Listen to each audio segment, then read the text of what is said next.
Nashik road भागातील प्रतिष्ठित समजल्या जाणाऱ्या अमर हाऊसिंग सोसायटीमध्ये दरवर्षीप्रमाणे यंदाही भीम जयंतीचे उत्सवाचा औचित्य साधून मोठ्या उत्साहाचे वातावरण पाहायला मिळते। ही सोसायटी आपल्या एकोप्यासाठी आणि सांस्कृतिक वारसा जपण्यासाठी संपूर्ण परिसरात ओळखली जाते। यंदाच्या भीम उत्सवाचे खास वैशिष्ट्य म्हणजे सोसायटीतील सक्रिय सदस्यांचा सहभाग। उदय भालेराव, विजय जाधव, सुहास पवार, विजय साळवे, राजेंद्र वाघ, रवींद्र बागुल, अश्विन पवार, संजय सोनवणे आणि पीके बागुल हे मान्यवर उपस्थित होते। या सर्वांच्या मार्गदर्शनाखाली उत्सवाचे नेटके नियोजन करण्यात आले आहे।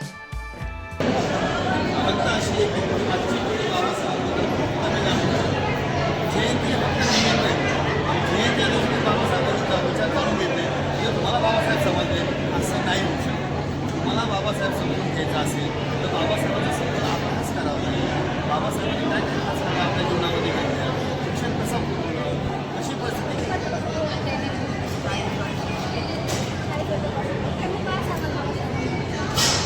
बाबासाहेबांमुळेच मी ते आपल्याला खऱ्या आपल्या देशामध्ये समता स्वातंत्र्य न्याय आणि बंधुता हे बाबासाहेबांनी शिकून शिकता येईल असं मी सगळ्यांसाठी जर मी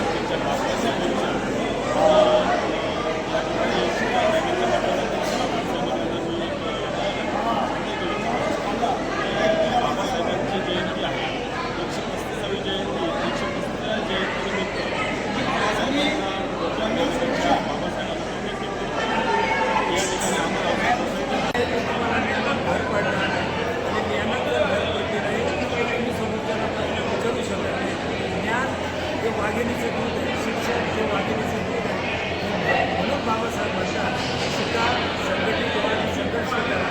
बाबासाहेबांनी जे सुद्धा कुठं आम्ही बाबासाहेब पाहिलेले आहे त्यावेळेला एका पत्रकाराने बाबासाहेबांना प्रश्न विचारला होता की तुम्ही सुद्धा कुठं आणि तुमचं समाजामध्ये बाबासाहेबांनी त्या पत्रकाराला उत्तर दिलं होतं तर मी सुद्धा कुठं त्यावेळेला मी नसेल किंवा माझा सारा समाज मला सुद्धा असेल म्हणून मी जाणतो की माझा समाज घडलेला आहे। त्यावेळेला मी समाज करायला ते झोपून घ्यायचं आणि गाणी सुरू झाली की मग आम्ही उठून बसायचो। ते पहाटे 7-8 पर्यंत आम्ही ती गाणी ऐकलेली आहे, ती जयंती साजरी केलेली आहे। त्यावेळेस बैलगाड्यातून ते रथ यायचे, गोरेवाडी, नाशिक, लेटकॅन, स्वामीनाथनगर, करन्सी, दहाचाळ, मेनगेट, सिन्नर फाटा अशा वस्तीतून ते रथ यायचे।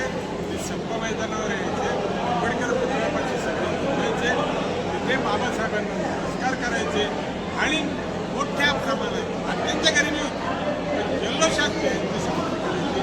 उभारवली त्यावेळेस जातीवाद जातीभेद खालचा मागचा उच्च नीच हे या माहिती देता येईल। बाबासाहेबांच्या डिग्र्या, शिक्षण यामुळे आपण बाबासाहेबांमध्ये हे म्हणत आपण शिकलं पाहिजे, खूप PhD झालं पाहिजे आणि समाजाला जे तळागाळात जे आहेत त्यांना। नाशिक लोकशाही न्यूज साठी मानसी जाधव, नाशिक।